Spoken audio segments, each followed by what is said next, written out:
आहे मंगलमय महाप्रभु ठाकुरे हे बाबा धवळेश्वराय नमो नमः। दीपं ज्योति परम ब्रह्म दीपं ज्योति जनार्दनः दीपहरत मे पापो पूजा दीप नमस्तुते।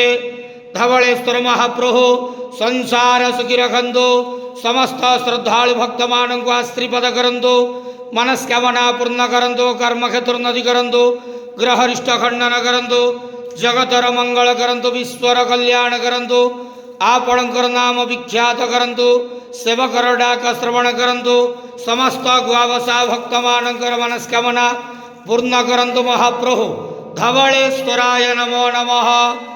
संसार सुखी रखंतु आनंद गेवार हरि बोलो।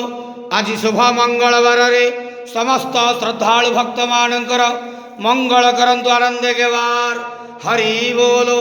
बाबा धवळेश्वराय नमो नमः।